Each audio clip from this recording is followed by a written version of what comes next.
에 맞설 차별화된 투자 전략, 10월의 마지막 거래일 머니쇼 플러스 시작합니다. 간밤 뉴욕 증시 3대 지수 모두 하락했고 특히 기술주들의 주가가 부진했습니다. 반면 우리 증시는 힘을 내주고 있습니다. 양시장 모두 오늘 오름세로 거래 마칠 것으로 예상되고 있습니다. 특히 지금 장 후반에 코스피 지수 힘이 좀 더 붙은 것 같아요. 네, 특히 뭐 이제 26만 장 엔비디아가 GPU. 우리나라에 GPU 주겠다 이런 뉴스까지 나오면서 더 강해지고 있는 것 같습니다. 근데 미국도 장 끝나고 나서 아마존 급등하고 있고요, 애플도 또 더 급등하고 있기 때문에 우리나라는 이제 오늘 장을 보고 미리 반영해서 상승하고 있는 것 같습니다. 또 선반영 이야기 나오면 네. 무서운데. 네, 지금 보시고 계신 머니쇼는 SBS 비즈앱과 유튜브에서 실시간 시청이 가능합니다. 더 많은 국내 주식 정보 받아보실 분들은 카카오톡 채널 머니랩 추가해 주시기 바랍니다. 그럼 증시인사이트 출연자 모시고 자세한 이야기 나눠보겠습니다. 신월 상상인증권 투자전략팀장 모셨습니다. 안녕하세요. 네, 안녕하세요. 네, 오늘 시장은 어제 치맥 회동으로 그냥 요약될 수 있을 것 같은데요? 네, 이번 주 슈퍼 위크잖아요. 근데 두 앵커님 어떤 행사가 제일 기억에 남으세요? 지금 머릿속에 치맥밖에 안 나와요. 그렇죠. 네, 치맥과 이제 지포스 출시 기념회 그거에 대한 멘트들 뭐 이런 부분들이 가장 기억에 남는데 사실 이번 주를 바라봤을 때는 슈퍼 위크 한다라면은 사람들의 머릿속에는 트럼프와 시진핑의 6년 만에 대담이 가장 핵심이 아닐까라고 했는데 좀 전에 말씀 주신 것처럼 그 소식이 전해진 어제 뉴욕 증시는 하락 마감을 했다라고 볼 수가 있겠습니다. 그리고 나머지에 대한 뭐 슈퍼위크의 이벤트들은 다 상당히 중요하지만 어떤 서열을 나누기가 좀 어려웠겠지만 금융시장에 있어서 나쁘지 않을 수밖에 없었던 FOMC는 오히려 기대를 하회하면서 실망감에 대한 부분들이 있었는데 결과적으로 이미 슈퍼위크를 앞두면서 온 투자자들의 시선과 이목이 집중되었던 뉴스들은 빠르게 소화를 하는 모습들이 나타나고 있기 때문에 결과적으로 불확실성이 경감된다기보다는 셀온에 관련된 투자자들의 패턴이 좀 더 나오고 있고 그 이후에 시장의 기술주 내에서의 급등락은 결국엔 AI로 대표되는 산업군의 확장에 어떤 종목과 업종들이 잘 올라탈 수 있느냐 이걸로 기결이 되지 않을까라고 보여집니다. 반면에 이제 증시 이외의 자산에서 살펴본다라면은 외환시장에서는 여전히 금리 인하에 대한 기대감이 존재하지만 생각보다 후퇴한 모습에 달러의 강한 모습이 주간으로 꾸준히 이어졌었고요. 반면에 원화에 대한 부분들은 한미 무역 협상이 타결이 되었고 직접 현금 투자 2천억 달러인데 연간 맥스가 200억 달러, 우리가 원하는 금액 한도 내에 들어왔습니다. 그럼에도 불구하고 원달러 환율의 낙폭이 제한적이었다라는 점은 첫 번째로는 결과적으로 달러가 계속해서 강해지고 있고 두 번째는 엔화에 대한 약세 흐름이 아직 제어가 되지 않고 있기 때문에 이러한 부분들이 좀 다소 부담스럽다라고 볼 수 있겠습니다. 시장 금리는 미국채 10년물 금리가 FOMC 이후에 4%를 다시 돌파를 했습니다. 그러다 보니까 이 원화 채권의 국고채 시장 금리도 튀었고요. 미국과 달리 우리나라는 부동산이라는 이슈가 아직 자리를 잡고 있지 않습니까? 이제 10월 15일 대책이 나오고 토호제가 서울과 수도권 남부 쪽에 걸려 있는데 그럼에도 불구하고 집값이 잡힐까에 대한 생각들을 하고 있기 때문에 채권 시장에서는 더 이상 금리 인하를 못하는 것이 아니야라는 생각들을 하고 있는 것이 미 연준의 통화 정책과 좀 차별점이라고 볼 수가 있겠습니다. 원자재 시장은 상당히 등락이 있는데 이번 슈퍼위크와는 조금 별개로 수요와 공급에 대한 부분들이 가장 크겠고 유가는 러시아 관련된 부분들, 구리에 대한 부분들은 제조업과 중국에 관련된 이슈들이 가장 크게 좌지우지하고 있고 골드, 금에 대한 부분들은 아직 전망은 상당히 밝지만 최근에 수급이 다소 미스매칭이 나오기 시작하고 미국채 금리가 그래도 지난 달보다는 조금 내려와 있는 상황에서 안전자산과 그동안의 추세에 대한 부분들이 일부 소폭 숨고르기에 좀 들어있는 것이 아닌가라고 볼 수가 있겠습니다. 결과적으로 이제 다시 한번 되돌아서 이 슈퍼위크를 짚어본다라면은 슈퍼위크이든 아니든 결국엔 AI로 모든 것이 귀결될 가능성이 상당히 높은 국면이 연말에도 펼쳐질 것으로 판단하고 있습니다. 거기다 파월도 AI는 법을 안 읽 것 같다 네. 이렇게 얘기를 해줬잖아요. 네, 맞습니다. 경기도 그렇게 나쁠 것 같진 않다. 네. 실업만 문제다 뭐 이렇게 얘기했는데 경기가 나쁘지 않은데 어떻게 실업이 문제일 수가 있죠? 이번 FOMC 어제 새벽이었는데 네. 3시 반부터 시작을 했거든요. 근데 1시간 조금 안 했는데 정리하는데 보통 때보다 한 두세 배는 시간이 걸린 것 같아요.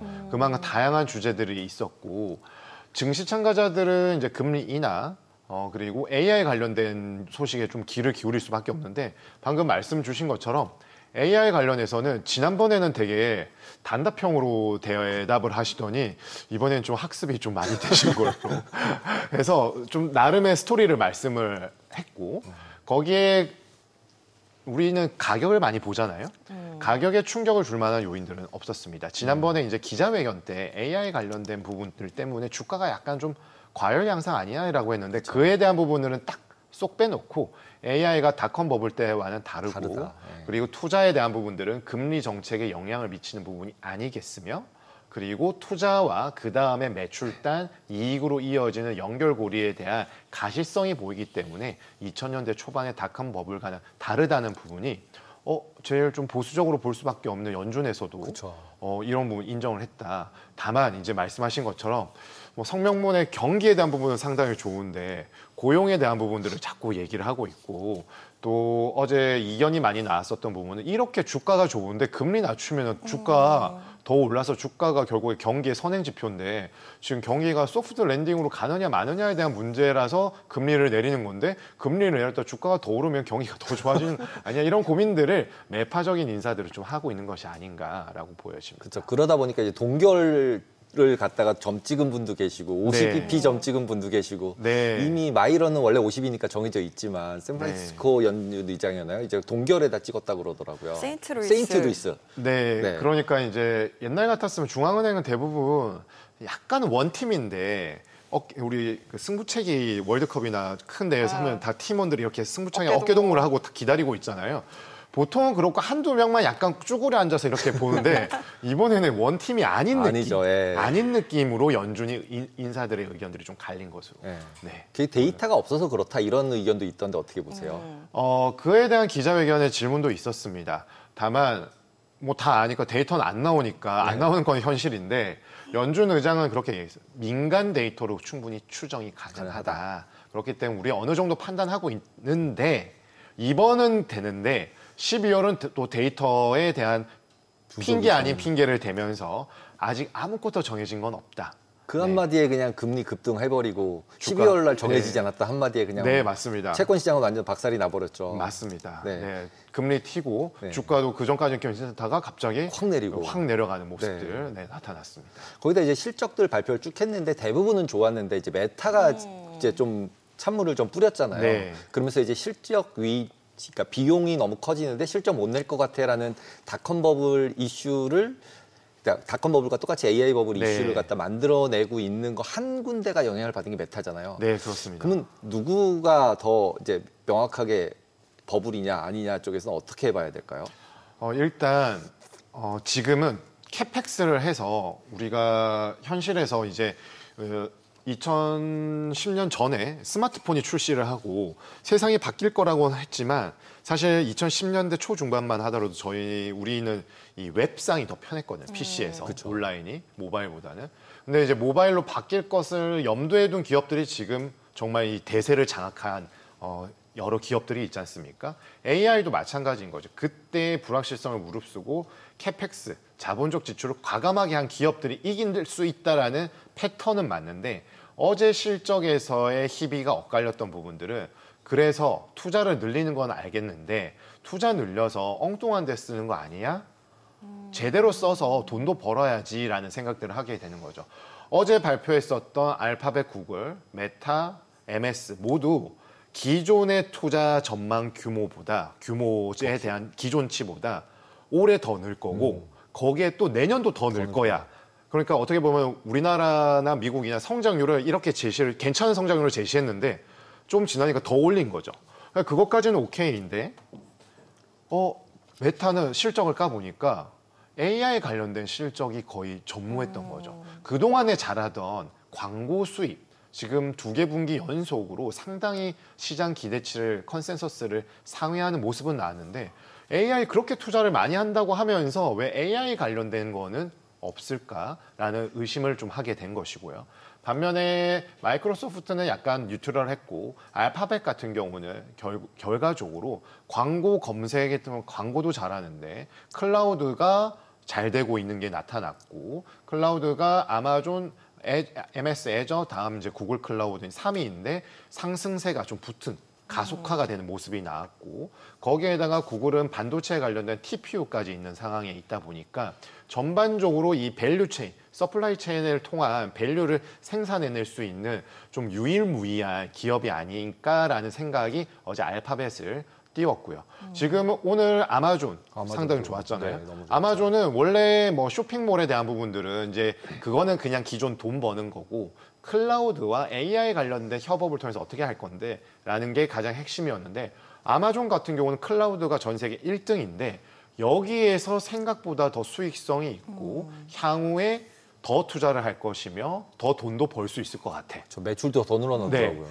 그러면은 투자를 하는 것까지는 누구나 용인을 하는데 돈을 벌 수 있는 가이던스에 대한 신뢰도가 좀 높아졌을 때 이러한 이제 주가의 희비가 좀 엇갈린다라고 볼 수 있습니다. 지난 분기에서 가장 극적인 게 오라클이었거든요. 그쵸. 오라클이 네트워크 관련된 부분과 클라우드 그리고 여러 이제 AI 관련된 서플라이 체인에서 협업을 하는 건데 매출 는 거에 대해서는 그때 아무 의심을 하지 않고 다 반겼습니다. 근데 최근에 주가가 오라클이 잘 안 가거든요. 자꾸 채권 발행하잖아요. 네. 돈 빌려서 하려고 그러니까 맞습니다. 안 되죠. 그리고 네. 관련돼서 클라우드, OCI에 관련된 부분이 이렇게 360% 늘었는데 진짜 까보면 오픈 AI한테만 받는 거 아니야? 이거 근데 가능한 거야? 라는 질문을 던졌을 때 명확한 해답을 조금 안 하고 회피하는 성향들이 있다 보니까 이런 게 나왔고 메타는 결국 광고에 대한 의존도가 높은 데다가 일회성 비용이 일회성일 수는 있겠지만 조금 약간 지금 상황에서 일회성 비용이라고 하더라도 약간 이렇게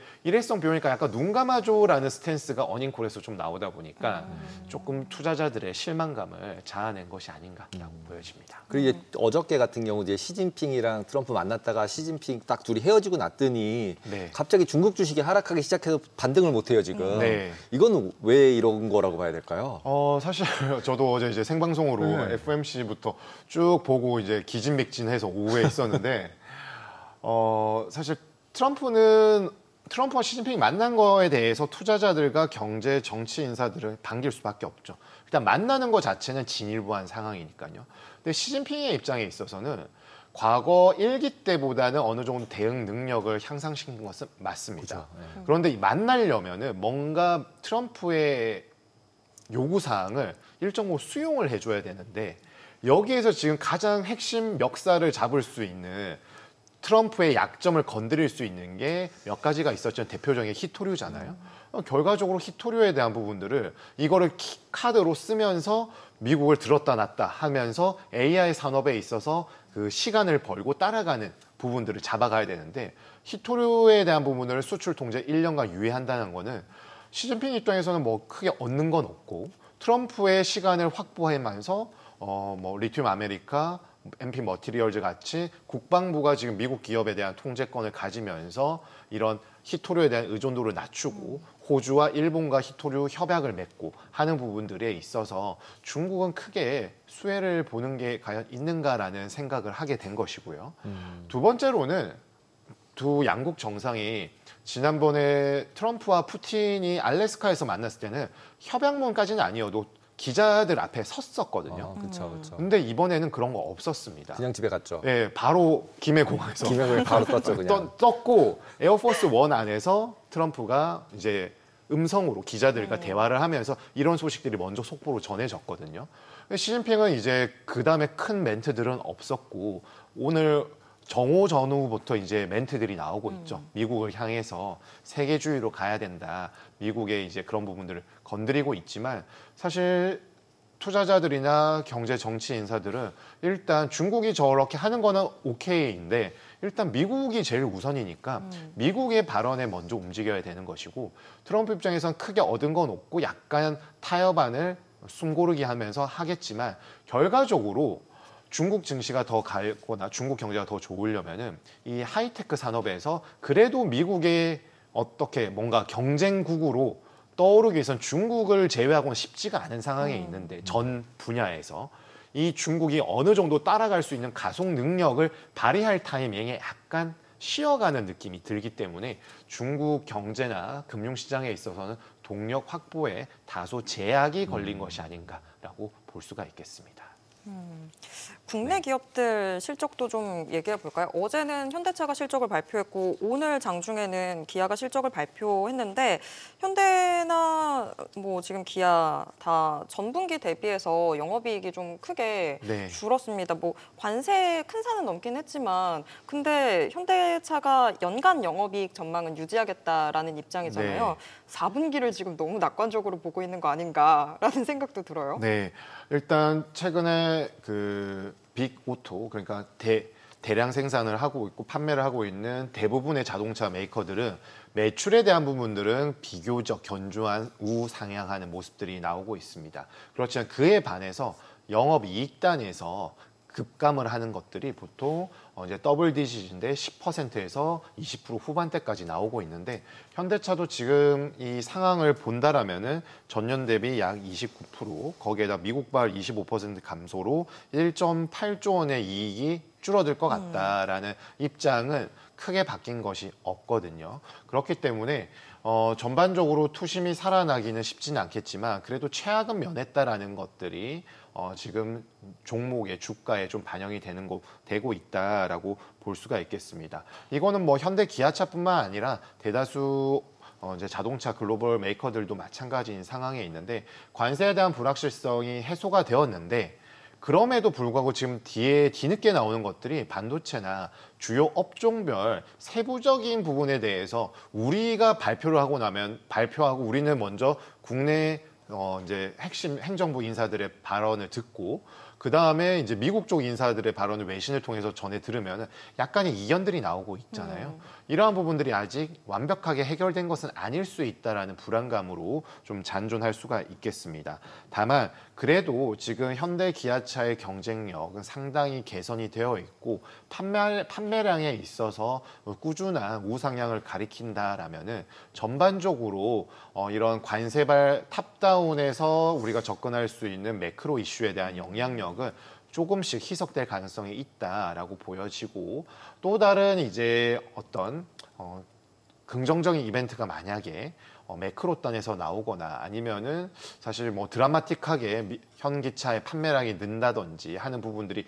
나온다라면은 극적인 반전을 이룰 수 있겠지만 지금은 신형 모델 정도에 대한 기대감을 고려한다라면은 국내나 미국에 대한 이 자동차 관련된 판매량이 급증을 한다라고 예상하기는 상당히 가능성이 제한적이어서 주가의 어떤 이 최근에 오르지 못했었다가 최근에 관세 이슈로 조금 올랐던 부분 이상으로 반등하는 것에 대한 기대감은 다소 제한적일 것이다. 그렇지만 그렇다고 아주 비관적인 뉴스만 있는 것은 아니나 지금 투자자들의 시선은 지수나 반도체 업종만큼 가주는 걸 찾고 싶은데 그 찾는 데 있어서 미흡할 가능성이 좀 더 높다라고 보여집니다. 그래도 어저께 치맥해동 다음에 올라온 게 네. 결국 뭐 AI가 묻었다. 이제 네. 드디어 현기차도 AI가 묻었다. 그래서 로보틱스 네, 원래 로보틱스. 있었잖아요. 네.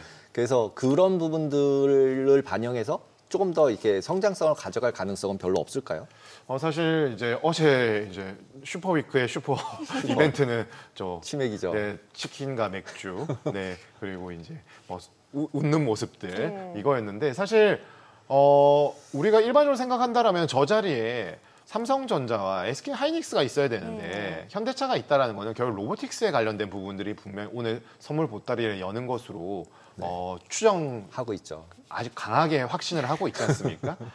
그리고 어제 정의선 회장도 그 지포스 출시 그 무대에서 네, 이에 관련한 약간의 멘트들을 했었거든요. 이러한 부분들이 이제 AI발 뭔가 산업의 트렌드를 일으킬 수 있는 기대감으로는 이어질 것으로 보여집니다. 그런데 우리가 생각을 해보면 뭐 게임 잘하시는 분들은 이 엔비디아가 이렇게 될 줄 몰랐었던 것이고, 뭐 저도 뭐 뉴스를 통해서 봤는데 과거에는 젠슨하게 용산 전자상가에도 많이 방문을 했다고 그리고 하더라고요. 원래 게임방, 네. PC방 GPU 우리나라가 살려줘서 엔비디아 저렇게 컸다 막 이런 얘기도 있거든요. 솔직히 힘들 때, 네. 그죠? 그런데 그러니까요. 지금 이제 그래서 우리나라에 대한 애정이 있다 뭐 이렇게 얘기하더라고요, 누가. 네. 진짜일까요?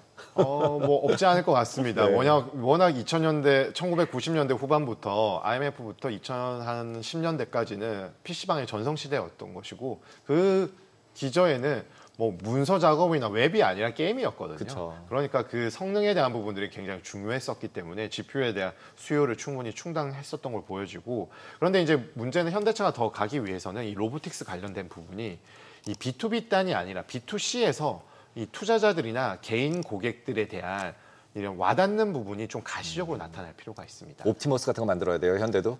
뭐 꼭 그 어떤 형태일지는 사실 알 수는 없습니다만은 결과적으로 좀 더 가시적으로 뭔가 이게 내 생활에 밀접하게 있어야 되지 않을까라고 생각하는 거고, 지금 생성형 AI들 많이 유료 구독자들이 늘고 있지만 여전히 오픈 AI나 제미나이나 침투율 자체가 어마무시하게 높은 게 아니고, 이제 초창기다라고 하는 것들은 다른 산업에 있어서는 그 업무 영역에 있어서는 여전히 정말 극초기화 단계라고 봐도 크게 무방하기 때문에, 다만 과거보다는 이 러닝 커브가 상당히 가파르게 올라가는 건 있겠지만 초기 있기 때문에 이게 투자자들의 마음을 훔칠 수 있는 재료가 될지는 조금 더 시간을 두고 지켜봐야 될 대목이 있겠습니다. 지금 AI 타고 가면서 전선 전력 관련주들도 같이 또 오름세 보이잖아요. 네. 효성중공업이 어제 210만 원 선 마감했었는데 오늘도 또 상승하는 모습이었습니다. 지금 213만 5천 원대에서 장 마친 걸로 나타나는데, 지금 AI 모멘텀이 확산이 너무 네. 돌고 도는 것 같아요. 네, 맞습니다. 일단 마가부터 시작을 해서 이제 마스가, 마누가까지 이어지는 흐름들이 있는데, 글로벌 증시의 흐름을 살펴보자라면은 조금 이 트렌드가 이어는 갈 것이지만 주된 업종인 전기전자의 반도체만큼 강할 수 있느냐에 대한 부분들은 다소 신중한 스탠스가 필요하다라고 말씀드리고 싶습니다. 사실 올 1월부터 5월은 코스피의 날개는 조방원으로 대표되겠죠. 그런데 반면에 미국 S&P를 비롯해 나스닥은 그렇게 잘 나가던 미 증시가 1월부터 5월 말까지는 지지부진했었단 말입니다. 그러면서 상당히 비교가 됐다가 다시 6월 달부터는 국내 증시도 올라갔지만 미국 증시가 글로벌 위험 자산의 시장을 이끌고 하드캐리하면서 올라갔었습니다. 그 중심에는 엔비디아로 대표되는 반도체 공정에 대한 부분들이 있었고, 8월 실적 발표가 되면서부터 데이터 센터, 전력 기기, 그리고 클라우드, 거기에다가 전력을 공급할 수 있는 원재료, 이런 식으로 가다가 양자나 보안 관련된 이슈까지 확산이 되었고, 지금 시장을 보게 되면 다 뭐 엎치락뒤치락 하고 있는데, 지금 시장의 눈은 다시 엔비디아인가 브로드컴인가 이렇게 기결이 되고 있죠. 이 트렌드가 돌고 도는데 이 정점, 핵심에는 누가 있느냐? 결국에 엔비디아가 있는 거고요. 엔비디아가 가니까 우리나라 증시에서 외인 수급이 그동안 쏠려졌지만 더 빠르게 치고 올라갈 수 있었던 거는 결국 삼성전자, SK 하이닉스, 그리고 해외로 문을 돌리면은 TSMC, 마이크론, AMD 이렇게 가게 되는 것이죠. 그렇기 때문에 최근에 미국 나스닥에서 기술주에서 전력 관련된 부분들, 그리고 데이터 센터, 그 전력이라는 대표적인 이제 SMR 관련된 부분이 되겠고, 그리고 여기에 뭐 우라늄이나 관련된 뭐 리튬이나 히토류 관련된 것들도 알고 있지만 등락이 좀 심하죠. 주가의 등락이. 반면에 엔비디아나 M7의 대표 실적에서도 좀 온기가 갔었던 종목들은 쉬어가는 국면이 있을지언정 주가의 등락이 그렇게 크지 않고 위를 바라보면서 올라가는 계단식의 국면들이 더 펼쳐지고 있습니다.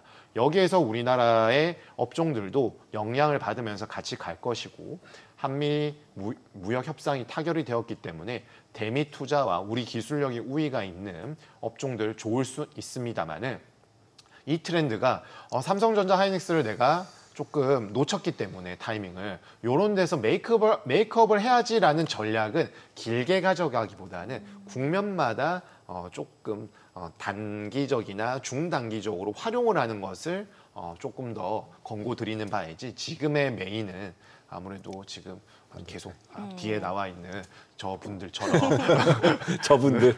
네, 저분들이 종사하고 계시는 반도체 관련된 네. 이 핵심 코어에 접근하고 그 다음에 포트를 다변화시키는 것이 가장 중요하지 않을까라고 생각이 됩니다. 그리고 이제 저희가 아까 FMT 얘기 잠깐 했는데 미국 말고도 실제로 일본이나 그 다음에 그 유럽도 다 금리를 동결을 했잖아요. 네. 그래서 우리가 지금 쳐다보고는 있진 않지만 그래서 네. 금리 다 내리는 분위기 같았는데 갑자기 다들 동결하고 있는데 네. 이 분위기는 어떻게 될까요? 매크로적으로 보면. 통화 정책에 있어서 일본을 제외하고 금리 인하를 통한 금융시장의 훈풍을 유지시킬 수 있는 통화 정책 흐름은 당분간 이어질 것으로 판단하고 있습니다. ECB는 다만 금리 인하의 속도가 상당히 빨랐고요. 올 상반기까지 계속해서 지속적인 금리 인하를 통해 왔기 때문에 2% 초반까지 내려가 있는 상황이 있고 금리 인하 여력은 2번 또는 3번 정도 있습니다. 다만 근본적으로 성장에 대한 동력은 세계 경제 대국 중에서 가장 취약할 수밖에 없겠죠. 그럼에도 불구하고 최근에 물가에 대한 안정세가 좀 나타났고 거기에다가 문제는 유로화가 영 신통치 않다라는 점이죠. 근데 일본은 정치 이슈라도 있는데 프랑스는 유로화는 프랑스에 관련된 정치 이슈가 한여름에 있었던 거거든요. 그 이외에도 전혀 좀 반전의 트리거를 못 찾고 있는 모습들이 나타나고 있는 거는 달러 대비 상대적 가치가 절하된 것도 맞겠지만 유로존 내에서 뭔가 동력을 못 찾고 있는 부분들이 있기 때문에 여기에서 만약 추가적인 금리 인하를 연준보다 속도감 있게 한다라면은 유로화에 대한 의심이 생긴다라면은 독일, 프랑스, 이탈리아, 스페인 등 강대국들은 그렇게 반길 수 있는 재료는 아니다라고 볼 수가 있겠고 무엇보다도 펀더멘탈 그냥 단순히 말씀드리자면은 물가가 그렇게 급속하게 금리 인하를 해서 뭔가 되돌리거나 어떤 대응책이 필요한 상황은 아니다라는 점을 알 수가 있겠습니다. 다만 이제 일본은 조금 다른데요. 일단 기준금리 0.5% 동결했지만 다무라와 다카타 위원이 25bp 인상을 주장을 했습니다. 그런데 이 다카이치 사나의 일본 총리가 취임을 했고 지금 에이펙을 통해서 본격적인 이 외교전에 대비를 하고 있지 않습니까? 트럼프 대통령은 일본을 갔다가 오긴 했습니다만은 여기에서 우리가 알 수 있는데 제2의 아베노믹스가 나오지 않겠느냐. 왜냐? 다카이치 이 여성 총리가 아베 신조와 거의 정치 그 생명을 거의 같이 해온 분이기 때문에 상당히 수용을 하고 추진할 가능성이 높은데 문제는 지금 외교전을 펼쳐지고 있는데 국내 경제 금융시장 정책을 뚜렷하게 내놓기는 다소 타이밍이 촉박할 수밖에 없다라고 보여지고요. 그러한 점들을 통해서 생각을 해본다라면은 기존에 우리가 추정했었던 연초 정도 되면은 금리 인상이 다수의 의견으로 올라설 가능성이 높다. 왜냐? 결과적으로 일본 중앙이 고려하는 건 신비주의를 통해서 일본 정치적 상황이 안정이 되어야 하고 미국의 통화 정책에 대한 부분들이 어느 정도 가시성이 좀 윤곽이 드러나야 되고 마지막으로는 미국과 일본의 관계가 안정화될 때 일본의 통화 정책을 조금 더 펼치는 과감성이 나타나게 되는데 지금은 일본 내부의 문제로 인해서 조금 딜레이가 되었기 때문에 이런 부분들이 연말까지 금리 인상 시기가 앞당겨질 가능성은 좀 작다라고 보여지고 그 말인즉슨 과거에도 일본 금리가 마이너스에서 이제 0.5까지 올라올 때마다 불쑥불쑥 나왔었던 엔캐리 트레이드에 대한 청산 우려를 통해서 금융시장의 노이즈로 작용할 가능성은 연말 산타 랠리 전까지는 저는 좀 낮다라고 판단하고 있습니다. 앞서서 제가 효성중공업 여쭤봤었던 이유가 사실 하나 더 있는데 이렇게 황제주가 한동안 없다가 황제주가 막 또 생기고 네. 지금 뭐 황제주 준비군이라고 하는 종목들도 뭐 생기고 있는 상황인데 근데 그와 반면에서 또 어제까지 10월 한 달여간 개인 투자자들이 가장 많이 샀던 게 또 지수 인버스 상품도 있더라고요. 그래서 지금 투자자들은 약간 좀 종잡지 못하고 있는 거 아닌가라는 생각이 들어서 어떻게 보시는지. 일단 이번 주에 오늘 말고 어제자 종가 기준으로 주간 수익률 코스피 지수가 약 4%가 조금 안 되는데 이 약 30개 되는 업종 중에서 이 코스피 지수를 비트한 코스피 지수를 상회한 수익률을 낸 업종은 딱 4가지가 있습니다. 기계, 반도체, 조선, 그리고 미디어 엔터이거든요. 여기에서 우리가 알 수 있는 건 반도체는 한미, AI 모두 좋은 점이 다 있는 거고요. 기계 역시나 이제 원자력이나 관련된 부분들이 수혜가 되는 것이고 미국과의 정책이 협업하는 조선, 이 마스가로 대표되는데 미디어 엔터는 아무래도 주요 업종 수출 내러티브가 좀 작동할 수 있고 한한령에 대한 해제 기대감이 작용한 것들입니다. 그럼 나머지 업종들이 훨씬 더 많다 보니까 이 반도체, 특히 전기전자의 반도체는 시가총액에서 업종 내에서 외국인이 차지한 비중이 40% 초반이기 때문에 국내 투자자들이 접근성이 조금 떨어져 있다라고 봐도 무방한 상황이기 때문에 나머지 외국인들이 코스피 시총보다 가지고 있는 게 통신, 금융, 개인 투자자들 그렇게 막 선호하는 종목들, 업종들은 아니지 않습니까? 그러면 나머지 업종에 대한 업종의 수익률, 종목의 수익률은 코스피 지수 대비해서 좀 미흡할 가능성이 높지 않나, 포트 차원에서. 그러다 보니까 지수는 좋은데 괴롭네, 막 이런 얘기들을 할 수가 있는 것이고 과거 패턴에 의해서 이제 인버스에 대한 투자 이 정도 됐으면 인버스가 이제 작동을 한다. 올 것 같은데. 네. 이제 박스피의 전형적인 패턴이 나오지 않을까라고 생각을 하고 있는데 저는 우상향 가능성이 좀 더 높다라고 판단을 하고 있습니다. 일단 영업이익에 대한 하향 조정이 멈추었고요. 조금씩 반등을 하고 있고 거기에다가 이제 신정부 출범 이후에 제도적인 부분들, 법률적인 부분들이 상당히 주주친화적으로 바뀌어 있고 증세에 관련된 이슈는 불편했었지만 그래도 투자자들의 강한 반대와 어느 정도의 열린 길을 통해서 크게 투자자들의 심기를 해치는 요인들은 확인이 되지 않았고 마지막으로는 이 글로벌 패권 전쟁에서 가장 핵심은 군사 안보도 아니고 정치 경제도 아닌 AI로 대표되는 이 산업의 성장에 누가 여기에 편승할 수 있느냐 이거인데 우리나라가 지금까지는 보았을 때 소외되지 않고 그래도 잘 편승할 수 있는 국가 경쟁력을 지니고 있다라는 점을 본다라면은 업종별 수익률 차별화는 분명 한층 더 커지겠지만 지수 측면에서의 우상향 가능성은 밸류에이션과 실적 그리고 국가 기술 경쟁력 측면 모두 그래도 긍정적인 측면들이 더 높다라고 말씀드리겠습니다. 네, 오늘 말씀 여기까지 듣겠습니다. 고맙습니다.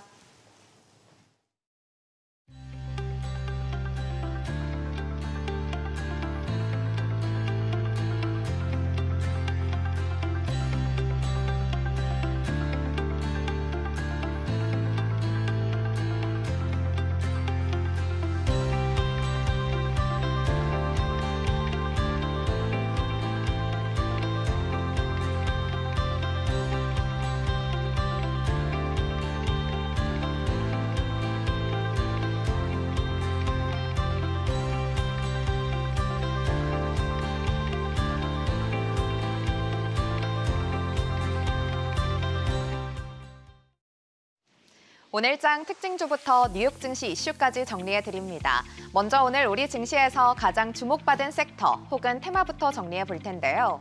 한미 관세 협상 타결로 자동차 품목의 관세가 15%로 인하된 가운데 관련주들이 연이틀 동반 강세를 보였습니다. 또 젠슨왕 엔비디아 CEO가 이재용 삼성전자 회장 그리고 정의성 현대차그룹 회장과 치맥 만찬을 하면서 현대차그룹과 자율주행 그리고 미래차를 아우르는 AI 협력을 논의한 걸로 전해졌는데요. 이에 따라 오늘 현대차는 9.43% 오르면서 29만 원에 마감했고요. 기아가 3.18% 오르면서 11만 9,900원, 현대모비스가 오늘 2.93% 강세 보였고 HL만도와 한온시스템이 각각 5%대 오름세 보이면서 관련주들이 강세로 마감했습니다. 젠슨 황 CEO는 어제 엔비디아 지포스 한국 출시 25주년 행사에서 한국에 대한 아주 좋은 소식을 갖고 있고 그 소식은 AI 그리고 로보틱스와 관련된 거라고 밝혔습니다. 특히 현대차그룹이 로보틱스 분야에서 엔비디아와 협업을 강화해온 만큼 이번 발언이 구체적인 사업으로 이어질 경우 국내 로봇 밸류체인 전반에 수혜가 될 걸로 보입니다. 이에 따라 오늘 관련주들이 올랐는데 먼저 레인보우 로보틱스가 24%대 급등하면서 43만 6,500원에 마감했고요. 한국 PIM은 오늘 상한가 기록하면서 34,700원에 마감했습니다. 뉴로메카가 오늘 20%대 오름세 보였고 SP 시스템스와 LS 티라 유텍이 각각 13%, 9%대 오름세 보이면서 관련주들이 상승세를 기록했습니다. 이어서 뉴욕 증시 종목에 대한 이슈와 투자 의견 정리해드리겠습니다. 간밤 뉴욕 증시에서 애플이 시장 예상치를 웃도는 실적을 발표했는데요. 오늘은 이렇게 깜짝 실적을 발표한 애플의 현황과 전망에 대해 집중 분석해보겠습니다. 애플은 아이폰 17 흥행에 힘입어 시장 기대를 웃도는 실적을 발표했습니다. 특히 아이폰 매출은 전년 대비 6% 늘어난 490억 달러, 서비스 부문 매출도 15% 증가하면서 사상 최고치를 기록했습니다. 다만 미중 무역 갈등 여파로 중화권 매출은 4% 감소했는데요. 팀 쿡 CEO는 다음 분기가 역사상 최고의 분기가 될 거라고 자신감을 드러냈고 내년에는 시리 업데이트와 챗 GPT를 포함한 AI 서비스 강화 계획을 밝혔습니다. 그리고 현지 시간으로 28일, 애플은 사상 처음으로 시가총액 4조 달러를 돌파했죠. 아이폰 17 시리즈의 판매 호조가 주가를 끌어올리면서 엔비디아와 마이크로소프트에 이어 세계에서 세 번째로 4조 달러 클럽에 이름을 올렸는데요. 특히 미국과 중국에서의 초기 판매량은 전작 대비 14% 늘어난 걸로 나타났고 이에 따라 애플은 AI 경쟁에서 뒤처졌다는 우려를 일부 불식시키기도 했습니다. 한편 애플은 2027년 아이폰 출시 20주년을 맞이해서 새로운 모델에 대한 기대가 커지고 있는데요. IT 매체 맥루머스는 20주년 아이폰에 몇 가지 변화를 전망했습니다. 먼저 베젤리스 디자인, 즉 기기의 내 모서리를 따라 휘어지는 곡면 디스플레이와 언더 디스플레이 카메라, 즉 카메라가 패널 아래에 숨어 있는 완전한 풀스크린 아이폰이 등장할 가능성이 제기되고 있습니다. 또 차세대 OLED 패널로 배터리 효율과 반사 방지 기능을 높이고 폴더블 아이폰이 등장할 가능성도 거론되고 있습니다. 그리고 애플이 직접 설계한 로픽 센서가 탑재될 예정인데요. 이 센서는 섬세한 명암 표현이 가능해서 전문가용 영화 카메라에 버금가는 수준의 영상미를 구현할 수 있다고 합니다. 현재 일부 중국 스마트폰들이 부분적으로 이 기술을 도입하고 있지만 애플이 본격적으로 적용할 경우 스마트폰 시장의 새로운 기준이 될 전망이고요. 삼성전자도 현재 갤럭시 S26 시리즈를 개발 중인데 로픽 센서 탑재 계획은 아직 없는 걸로 알려졌습니다.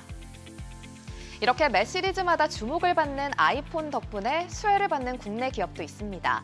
특히 LG 이노텍이 애플 아이폰 17 시리즈 덕분에 수혜를 톡톡히 받는데요. 3분기 영업이익은 지난해보다 56% 늘었고 고부가 카메라 모듈과 반도체 기판 공급이 늘면서 수익성이 크게 개선됐습니다. 또 4분기에도 새로운 모델 출하가 이어지는 만큼 매출이 더 증가할 걸로 기대하고 있습니다. 애플에 대한 투자 의견을 살펴보면 뱅크 오브 아메리카는 애플이 브랜드 가치와 방대한 사용자를 기반으로 AI 분야의 리더로 부상할 거라고 분석했습니다. 그리고 애플의 주당 순이익이 향후 6년 내에 2배 이상 증가할 걸로 전망된다면서 목표 주가는 320달러로 제시했습니다. 오늘은 이렇게 간밤 실적을 발표한 애플에 대해 살펴봤는데요. 아이폰 17 시리즈에 이어 앞으로 출시될 제품들도 기대를 충족시킬 수 있을지 함께 주목해봐야겠습니다. 지금까지 종목 리포트였습니다.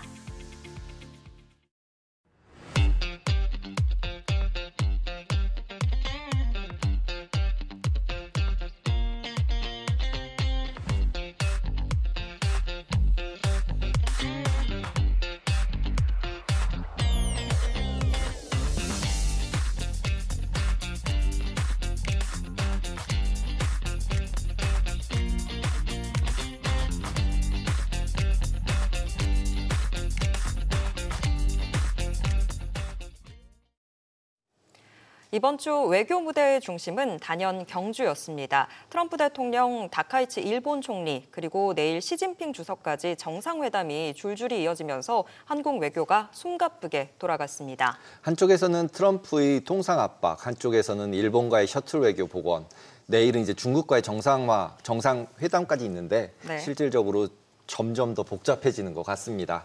네, 숨가쁜 외교전, 그 안에서 드러난 전략과 의미 지금부터 자세히 들여다보겠습니다. 우수근 한중글로벌협회 회장님 모셨습니다. 안녕하세요. 안녕하십니까. 안녕하세요. 네, 저희가 또 금방 모셨습니다. 저희 보신 지 얼마 안 됐었는데, 네, 일단 한미 관세 협상부터 좀 먼저 짚어보면 굉장히 깜짝 타결이라고 생각했는데 정말 그 직전까지도 진통을 겪었더라고요. 네, 그 내막을 들어보니까 팀 대한민국의 모든 분들이 정말 엄청난 고생을 많이 했다라는 걸 알 수 있었습니다. 다시 한번 감사하다고 치아를 드리고 싶고요. 그리고 우리가 이것은 이번 한미 정상회담은 우리 외교의 또 하나의 터닝 포인트, 전환점으로 삼아야 된다고 저는 강조하고 싶습니다. 여태까지 우리나라에서는 우리 멋있는 대한민국 중견 강국이 됐음에도 불구하고 소한민국 외교, 즉 고래 싸움에 새우등 터지는 새우등 외교라든가 샌드위치 외교 사고에서 머물러 있습니다. 아직 매스컴도 그렇게 얘기하고 있지 않습니까? 근데 이번에 그렇지 않다는 것을 여실히 보여줬습니다. 단단한 우리 대한민국의 국력을 토대로 팀 대한민국은 상대방을 잘 파악하고 우리도 잘 파악한 상태에서 멋있는 성과를 나타냈지 않습니까? 즉 앞으로 우리는 중견 강국 대한민국의 담대하고 스마트한 돌고래 외교로 전개해 나갈 필요가 있다는 것. 이번에 이것을 일본과 비교해보면 명확합니다. 일본 같은 경우는요, 일본 국내에서도 2차 대전 항복문서에 버금가는 또 하나의 항복문서를 체결했다. 혹은 백기투항이냐, 아니면 아첨 외교에도 정도가 있는 것이 아니냐라는 식으로 특히 우리 한미 정상회담의 결과를 보면서 다카이치 수상에 대한 그 부글부글거리는 분노가 끌어오르고 있는 그런 상태거든요. 그걸 보더라도 상대가 잘 안 돼서 좀 고소하다라는 것이 아니라 우리가 그만큼 잘했다. 우리는 앞으로 좀 더욱 당당하고 담대한 대한 외교, 중견강국 외교를 전개해 나가는 스타트 라인으로 삼을 필요도 있다라는 말씀을 드리고 싶습니다. 어저께 같은 경우는 이제 이재명 대통령이 다카이치 총리랑 이제 회담을 했는데 실질적으로 어떤 거를 우리가 받은 거라고 봐야 되나요? 없습니다.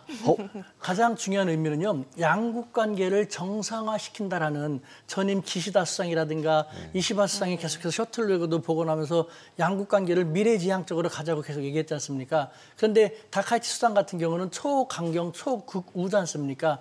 약간 우려했는데 그 우려하고는 너무 좀 우려를 기우처럼 여기는 것처럼 그 한일 관계 중시한다. 앞으로 미래지향적으로 나가자라는 식으로 정상화의 흐름을 그대로 가겠다라는 모습을 보여줬거든요. 처음 만났으니까 웃으면서 악수하는 그것만으로 얻기는 의미가 충분하다고 생각이 됩니다. 이제부터 해나가야겠죠. 정말 이 외교전이 숨가쁘게 진행이 됐던 게 또 같은 날 이 대통령이 캐나다 수상도 총리도 만나게 됐었는데 잠수함이 지금 계속 화제가 되네요. 잠수함 수주 지원을 요청을 했는데 이게 실질적으로 좀 수주로 이어질 수 있을까요? 네, 일단은 그 국가 정상급 세일즈 외교의 대표적인 사례다라고 우리가 평가할 수 있는데 대통령님 잘 하셨다라는 식으로 얘기를 하고 싶은데요.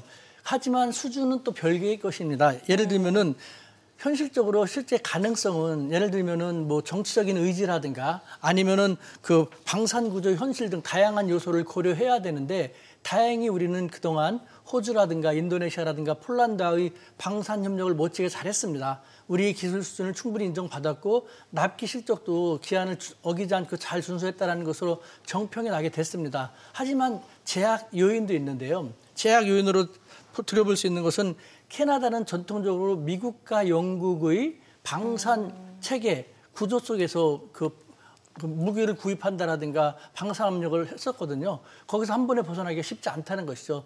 따라서 대통령님이 멋있게 잘했긴 했습니다만 앞으로 이걸 갖다가 수주로 연결하기 위해서라면은 가야 할 길이 쉽지 않다는 것이고 의미를 부여한다면은 캐나다의 잠수함 비즈니스 프로젝트에도 우리가 우리 이름을 올렸다. 지금부터 준비해서 팀 대한민국 멋있는 성과를 또 이뤄낼 수 있겠다라는 국민들에게 기대를 줬다는 것만으로도 참 좋다는 생각이 듭니다.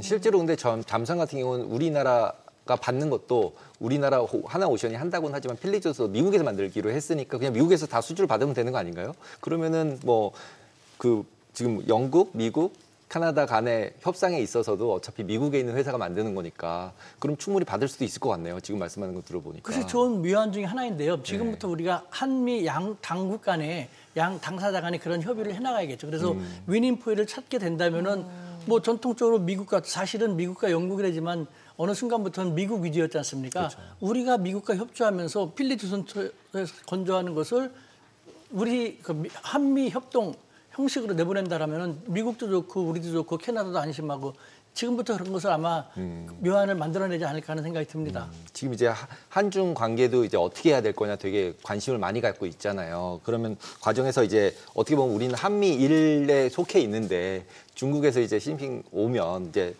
주소 와가지고 저희가 이제 미팅을 해야 되는데 여기서 전환점을 뭔가 마련할 수 있는 건가요? 괜히 이렇게 또 더 멀어지는 건 아닌가 뭐 이런 느낌도 좀 드는데 어떠세요? 11년 만의 방안입니다. 네. 중국 체면을 중시하는 나라고 또 권위주의 국가지 않습니까? 일당 독재 국가입니다. 그 독재자 시진핑 주석이 오는 겁니다. 빈손으로 오지 않겠죠. 만약에 관계 개선을 하지 않는다면 여건이 성숙치 않다면 이인자를 보거나 다른 사람을 보낼 텐데 친히 온다는 것은 그만큼 준비가 잘 됐다. 이틀 전만 하더라도 저는 시진핑 주석의 중앙판공청이라고 우리의 대통령실과 마찬가지인 것인데 거기서 한반도를 총괄하는 사람들하고 긴밀히 소통하고 있거든요. 이틀 전만 하더라도 아무 문제 없다. 한번 기대해봐라 라고 했는데 그래서 이번에 시진핑 주석의 방안 이재명 대통령과의 최초의 한중 정상회담은요. 봄이 오네요라는 봄을 알리는 전령 신호탄의 역할을 충분히 기대할 수 있었고 이틀 전만 해도 제가 다른 방송 나가서 이렇게 얘기를 했습니다. 그런데 앞불싸 어제 하나의 돌발 변수가 발발하고 말았죠. 잠수함이에요? 네. 그러니까 지금부터 이미 던져진 것이기 때문에 그 발언이 나온 다음부터 바로 시진핑 주석은 눈에 보이지 않게 그러니까 명시적으로 언어로는 얘기하지 않지만 시진핑 주석도 견직을 날렸지 않습니까?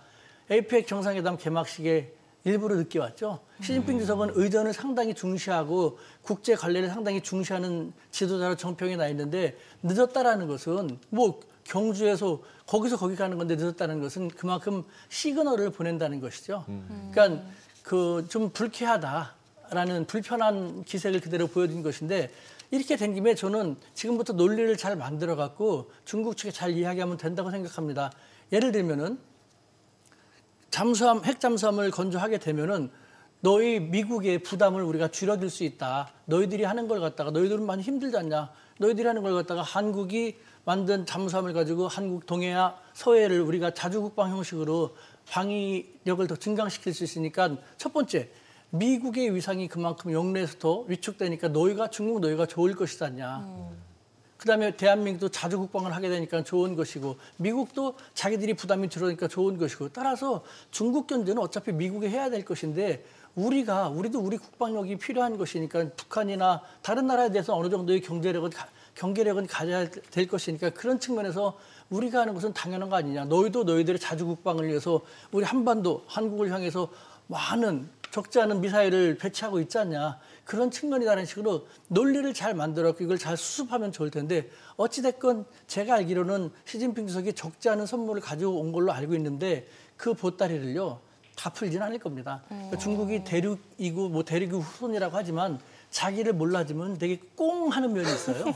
그렇기 때문에 정말 그럽니다. 그래서 환한령 같은 것도 여기 오면은 시진핑 주석이 와서 이재명 대통령이 웃으면서 악수하면서 정상회담을 하면은 환한령은 완전히 해제된 것이다. 중국 내부에서는 그런 식으로 다 정책이 되어 있는 걸로 제가 알고 있거든요. 전 이미 들어서 알고 있습니다. 그런데 어저께 그 돌발적인 변수 때문에 글쎄요. 시진핑 주석이 일단은 우리 대통령을 만나면서 시큰둥한 표정으로 사진을 찍었지 않습니까? 그것 하나하나가 다 시그널이거든요. 나 좀 마음 편찮으니까 어떻게 좀 풀어줘. 진위가 뭐야? 라는 것. 하지만 중국의 입장에서도 어디까지나 우리 대한민국이 필요하기 때문에 우리는 여기에 또 위축되지 않고 당당하게 돌고래 외교 마인드로서 풀어줄 건 풀어주고 오해를 풀 건 풀고 우리 논리를 전개할 건 전개하는 그런 자세로 나가면 괜찮지 않을까 하는 생각이 듭니다. 우리가 중국한테 줄 만한 건 뭐가 있을까요? 우리 대한민국 자체가 네. 중국한테 큰 도움이 되는 것이죠. 보십시오. 이번에 다카이치 그 일본 수상 같은 경우 트럼프 대통령 그녀의 그 정치적인 멘토는 아베 수상이라고 공공연하게 얘기했지 않습니까? 아베 트럼프 얼마나 밀착이었지 않습니까? 다시 그 길을 가겠다는 겁니다. 그리고 다카이치 씨 같은 경우는 중국이 끔찍이 싫어합니다. 그동안 초강경 노선을 공개해왔기 때문에 중국에 대해서 얼마나 많은 못된 부당한 이야기를 했는지 중국이 도저히 받아들일 수 없다라고 이것은 중국 관영 언론이 그대로 얘기했거든요. 그리고 다카이치 수상이 취임한 날 남미의 볼리비아 대통령도 취임을 했습니다. 중국 외교부 대변인이 본래는 국가의 최고 정상이 취임하면 경사스러운 일이니까 당연히 축하 인사를 보내야 된다. 볼리비아 대통령 취임을 축하합니다. 그리고 끝. 다카이치 수상에 대해서는 그렇게 말한 다음에 아예 꺼내지도 않았습니다. 그만큼 불편한 심기를 드러낸 것이지 않습니까? 미국과 일본은 다시 냉동 구도로 가게 되는 것이죠. 근데 우리가 만약에 또 그쪽으로 가게 되면은 중국도 좋을 게 뭐가 있습니까? 전 세계에서 중국에 가장 가까운 곳에 최대의 미군 기지를 지니고 있는 것이 바로 우리 대한민국입니다. 평택도 있고 몇 군데 있지 않습니까? 그 한국과의 관계가 좋아져 갖고 한국이 미국으로만 밀착되지 않고 경우에 따라서는 자기들과도 협력을 하고 또 어떤 국익에 따라서는 미국과 협력 왔다 갔다 하는 것 중국은 그걸 바라고 있거든요. 그렇게 되기를 바라기 때문에 대한민국 자체하고의 관계 개선 자기들의 염원이었거든요. 그래서 하나님도 빨리 풀고 싶었고 근데 이번에 뭐 그런 발언 때문에 약간 좀 아쉬운 면이 있지만 그걸 잘 풀기만 하면요. 어차피 중국도 우리를 많이 필요로 하고 또 미국도 우리를 많이 필요로 하고 우리는 양측을 잘 활용할 여지가 있으니까 잘 되어 나갈 거라는 생각이 듭니다. 지금 한중 FTA 문제도 의제로 좀 있잖아요. 근데 중국하고의 관계가 그동안에 안 좋았었기 때문인지 지금은 이제 2단계 협상인데 1단계에서의 이 효과가 체감이 잘 안 돼서 만약에 2단계 협상이 타결이 되면 우리가 실질적으로 얻게 되는 게 많이 있을까요? 네, 그야말로 거대한 중국 시장, 서비스 시장이라든가 투자 제약 같은 것이 풀어지게 되면서 거대한 중국 시장이 본격적으로 실질적으로 열린다라는 것이 되죠. 더군다나 지금 중국이 아직 개방을 좀 주저하고 있는 다양한 분야가 있지 않습니까? 교육이라든가 금융이라든가 컨텐츠라든가 플랫폼 분야 같은 경우도 다 활짝 열어 제치게 되는 것이거든요. 그러니까 우리 기업들이 중국을 우리 앞마당처럼 들어갈 수 있게 된다라는 그런 기대를 우리가 충분히 할 수 있게 되는 것이고 또 하나 한국의 기술력과 중국의 거대한 시장이 결합함으로써 양국의 전략적 시너지 구도를 다시 한번 형성할 수 있게 된다는 우리가 다시 한번 경제적으로 좀 더 도약할 수 있는 디딤돌을 마련하게 되는 그런 것이라고 평가할 수 있는 것이죠. 지금 실제로 오늘 같은 경우도 한한령 해제를 기대한 이제 K 컨텐츠 주식들이 모두 다 오르고 있어요. 상승하고 있어요. 미리. 그래서 아까 보따리 가져왔다라고 말씀하셨는데 이미 풀 거라고 예상하고 가격이 다 반영이 되고 있는 것 같은데 실제 그 외에 다른 것들은 뭐가 있을까요? 일단 그 문제에 대해서 제가 다시 말씀드리는데 어쨌든 저는 20여 년 동안 중국의 그런 핵심 당국자들과 박사과정에서 만나고 지금까지 쭉 교류해오기 때문에 저는 좀 그렇지만 우스트라다무스라고도 불립니다. 그러니까 제가 성취가 우스니까요. 노스트라다무스처럼 중국 분야에 대해서는 틀린 적이 한 번도 없다. 20여 년 동안 정말 그렇거든요. 거기서 다시 말씀드리면은 한한령은 중국도 거추장스러운 것이고 한한령을 취해가지고 중국으로도 이익되는 게 하나도 없었습니다. 한중 관계 더 나빠져갖고 한국이 미국으로 더 많이 가고 한국 민심이 중국에 대해서 과도한 경계를 하게 만들었지 않습니까? 자기들이 너무 너무 과도하게 응징을 한 것이라는 생각을 하고 있고 빨리 풀고 싶었는데 권위주의 국가이기 때문에 최고 정상 간의 만남 속에서 그것이 이제 풀어지게 되는 수순이었는데 문재인 정부 때라든가 윤석열 정부 때 나온 양자회담이 없었지 않습니까? 그래서 자기들도 답답해. 그래서 이번에 다 풀려고 가져왔는데 이번에 이런 문제가 생겼고 푸는 기조는 문제가 없습니다. 그런데 이것도 우리는 명쾌하고 명확하지 않습니까? 무슨 일 있으면 다 명확히 표기하고 그 과감한 행동을 하는데 중국은 덩치에 걸맞지 않게 은근슬쩍 애매모 물에 술탄 듯 술에 물 탄 듯 하거든요. 그걸 우리가 읽어내야 됩니다. 보십시오. K-팝 공연 같은 것도 아직도 안 풀렸는데 어디서 누가 공연했대. 그런 식으로 슬쩍 한번 했는지 안 했는지 모르게 슬쩍 풀어주고 그다음에 반응을 보면서 완급을 조절하는 게 중국 스타일이거든요. 실컷저건 이것이 중국이 5천 년 동안 살아온 그런 중국적 방식인 것입니다. 따라서 시진핑 주석이 어차피 이제 내일 한중 정상회담 원만하게 잘 될 거라고 생각을 하고 돌아가게 되면 하나씩들씩 여기저기서 시그널이 올 겁니다. 뭐가 풀렸네, 뭐가 재개됐네, 뭐가 된다네. 그러다가 또 무슨 일 있으면 이유 모르게끔 설명도 없이 갑자기 좀 조였다 다시 푸는 이것이 중국적인 스타일이기 때문에 너무 우리식으로 생각하면 답답하고 왜 저렇게 좀 뭐라고 할까라고 생각될 수 있겠지만 그것도 인정을 하면서 교류해 나갈 필요가 있지 않을까 하는 생각이 듭니다. 그냥 그거 자체가 스타일이라는 중국 거죠? 스타일이 그렇습니다. 5,000년 여기서 역사를 얘기할 수 없지만 중국이 살아온 스타일이 그런 겁니다. 한 번에 과감하게 중국은 사과도 하지 않습니다. 떼부치라는 사과 표현도 있습니다만 미안합니다라는 거 있지만 그 말을 돌려서 합니다. 떼부치 사과를 하게 되면 너 잘못에 인정했지? 그러면 가혹한 역사 속에서 바로 이렇게 되거든요. 그러니까 면목이 좀 없을 수도 있겠네라는 식으로 뿌하오 이슈라는 말로 돌려서 표현하거든요. 우리랑 달라요. 우리나 일본은 잘못하면 고개 숙이고 고개 숙이는 게 뭡니까? 내가 인정하니까 나를 칠려면 쳐라는 것인데 중국은 치라고 하면 우리는 안 치지만 중국은 진짜 쳤거든요. 그렇기 때문에 아무래도 5,000년 역사인데 한중 관계의 새로운 시대가 전개될 것이니까 우리가 중국을 제대로 알아야 돼요. 우리 사회는 중국을 너무 서구식으로 바라보든가 아니면 너무 우리식으로 바라보기 때문에 쟤네들 왜 그러지? 이상하네? 라고 하는데 그 사람들의 입장에서 바라보면 당연히 이해가 되고 그럴 수밖에 없는 것이거든요. 네. 오늘 말씀 여기까지 듣겠습니다. 고맙습니다. 감사합니다. 감사합니다.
(15년) 만에 방한한 엔비디아의 젠슨 왕 CEO, 한국을 기쁘게 할 소식을 발표하겠다고 해서 관심이 보이고 있는데요. 언급한 기업 중에 네이버도 있었고 또 어제 지포스 게이머 페스티벌도 있었죠. 그렇습니다. 지포스 게이머 페스티벌 같은 경우 국내 게임사들도 다 참여를 했고 3분기 실적 시즌이고 이래서 게임주의 실적을 포함해서 주가까지 관심을 많이 갖고 있는 상황이죠.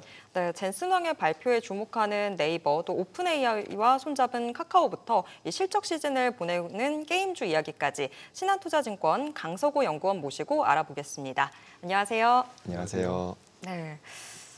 저희가 젠슨 왕 CEO 관련해서 반도체주들, 자동차주들 먼저 좀 주목을 하긴 했는데 네이버도 지금 요 젠슨 왕 CEO의 계획 안에 포함이 좀 되어 있습니다. 네이버랑은 어떤 협력들 좀 예상을 해볼 수 있을까요?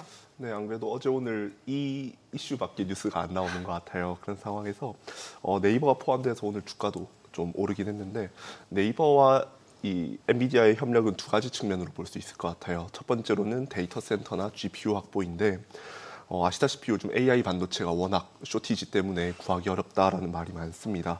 그런 가운데에서 네이버가 지금 진행하고 있는 로보틱스나 아니면 데이터 센터 또는 하이퍼클로바 같은 AI 사업에 GPU가 꼭 필요하기 때문에 이런 GPU 수급 문제를 조금 원활하게 해결할 수 있지 않을까라고 생각을 하고 있고요.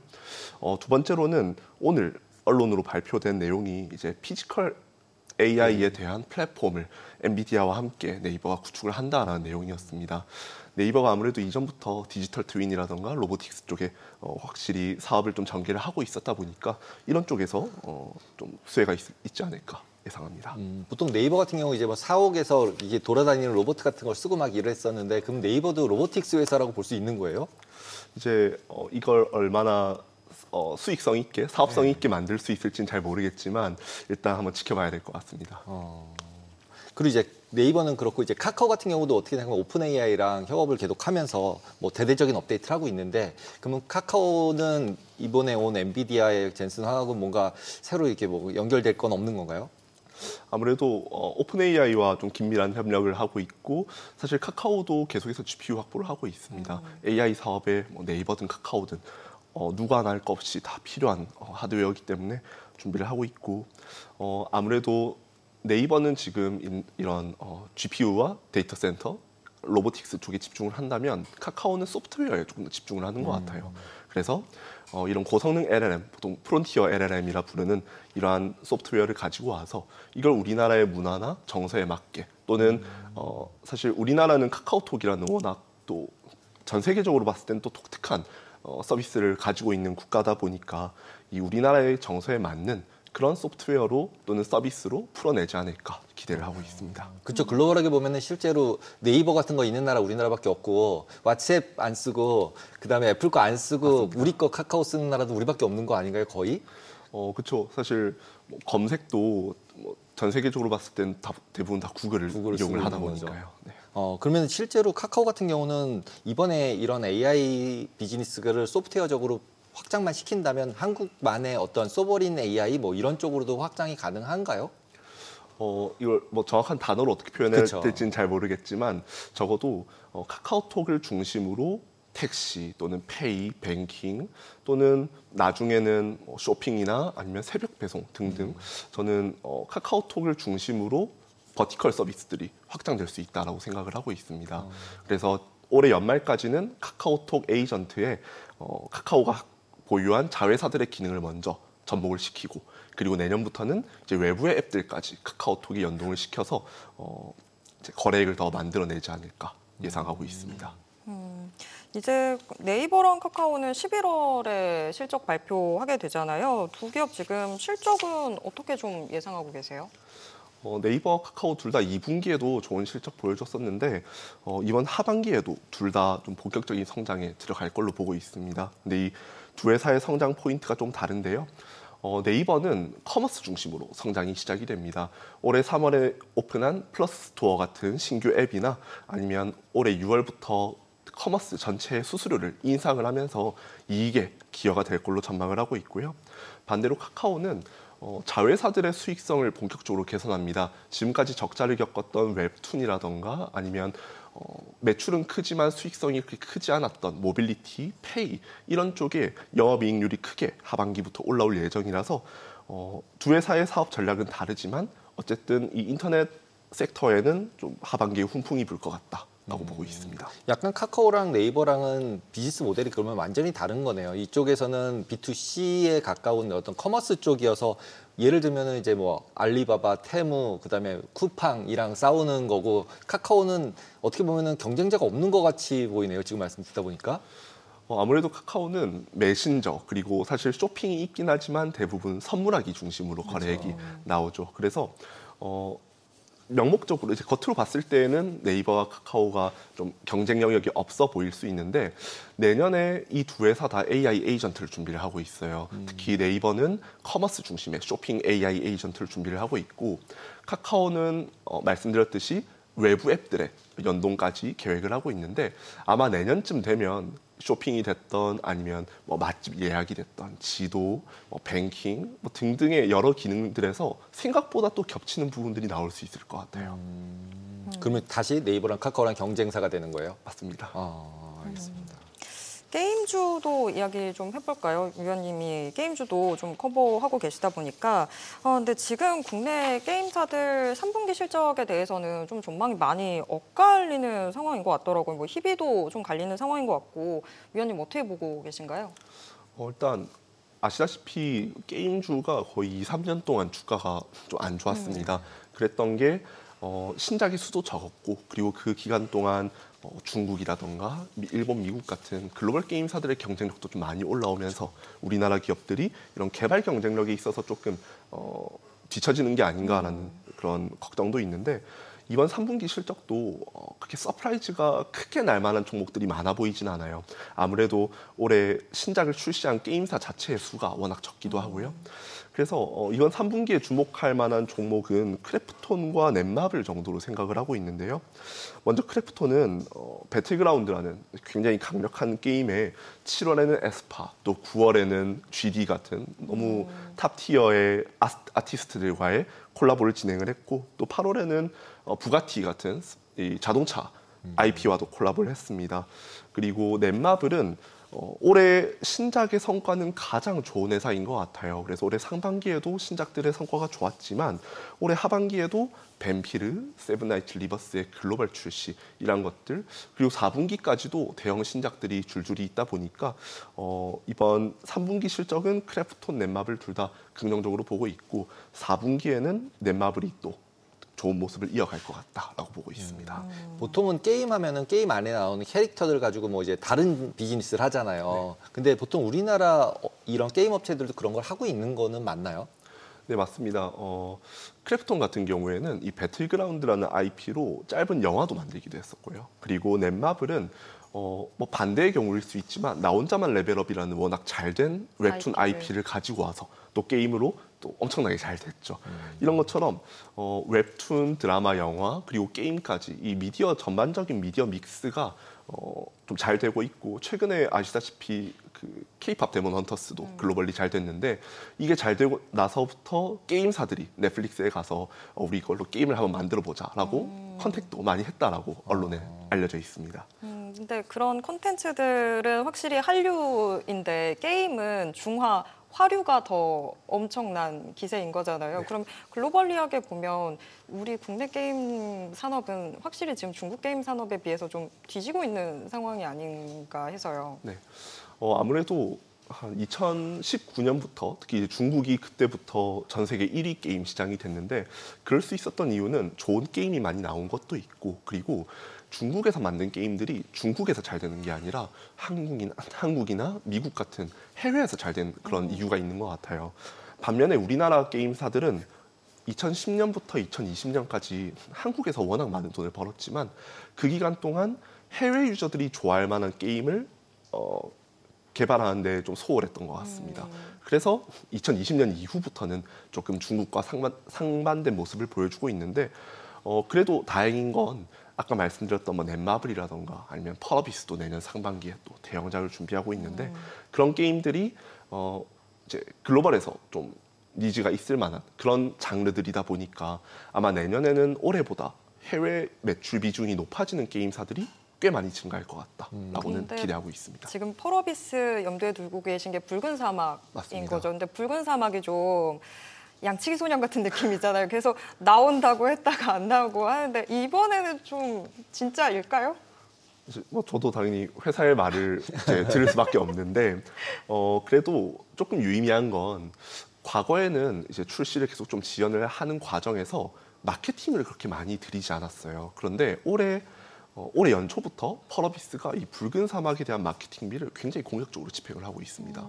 즉 이제 게임이 나오지 않을 건데 마케팅비를 들이는 건 사실 사업적으로 큰 낭비일 수 있잖아요. 그런데 올해 펄어비스가 그 어느 때보다 글로벌 게임쇼에 다수 출품을 하면서 이 붉은 사막의 데모 버전도 시연을 하고 또 저 같은 경우에도 저번 달에 도쿄 게임쇼에 가서 이 게임의 최신 빌드를 또 플레이해보고 왔는데 계속 볼 때마다 그 볼륨이 커지고 있어서 저는 내년 3월 특히 이제 출시를 딱 찍은 상황에서는 이제 나오지 않을까 기대를 하고 있습니다. 그리고 지금 이제 한중 정상회담에서 한한령 기대를 계속 하고 있는데 해제를 실제 게임이 한한령에 포함된 건지 아닌지도 잘 모르겠고 그리고 실제로 우리나라 게임 회사들을 텐센트가 많이 샀잖아요. 그러면서 이제 중국의 게임 제작 기술이 엄청 업그레이드가 됐고 그러면서 우리가 경쟁력이 약간 없어진 것 같은데 여기서 우리가 경쟁력을 가질 수 있는 뭔가가 있는 건가요?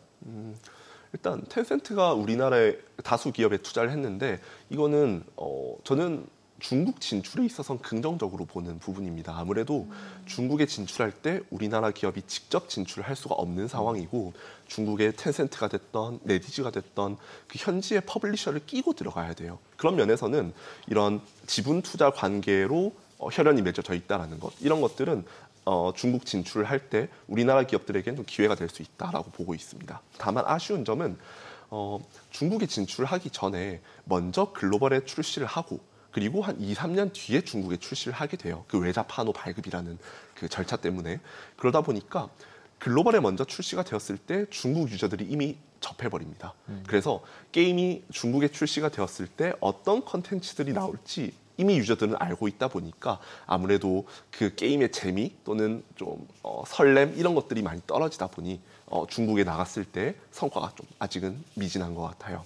그런데 앞으로는 그 갭이 조금 줄어들 수 있을 것 같아요. 2023년 정도부터 이제 외자 판호가 본격적으로 출시가 되고 발급이 되고 있고 그 덕분에 우리나라 게임사에서도 NC소프트, 넷마블, 데브 시스터즈 이런 기업들이 중국의 게임을 출시를 하고 있는데 아마 내년 내후년쯤 됐을 때에는 이제 글로벌 출시와 중국 출시의 그 텀이 이제 1년 정도로 좀 많이 좁혀지지 않을까 그런 부분은 기대를 하고 있습니다. 아까 뭐 넷마블 크래프톤 실적 괜찮다고 하셨는데 그러면 게임주도 실적 보고 저희가 종목을 봐야 될까요? 아니면 앞으로 나올 게임들이 좀 있는 쪽을 봐야 될까요? 사실 둘 다 맞는 말씀이신 것 같아요. 이게 게임사의 새로운 파이프라인이 결국 신작이라는 걸 고려하면 당연히 그 뒤에 출시될 게임이 어떤 게 있는지를 보는 건 당연하고 그런데 과거에는 올해 신작 또는 대작 이거 나온다더라 해서 그 기대감으로 주가가 좀 많이 올랐었잖아요. 그런데 아마 내년쯤 되면 그 투자 트레이딩 방식이 조금 달라질 수 있을 것 같아요. 예전에는 우리나라 게임사들이 사실 1조 넘는 게임사들의 수가 워낙 적기도 했었고 그리고 그 신작이 하나 나왔을 때 시가총액에 미치는 영향이 상당히 컸습니다.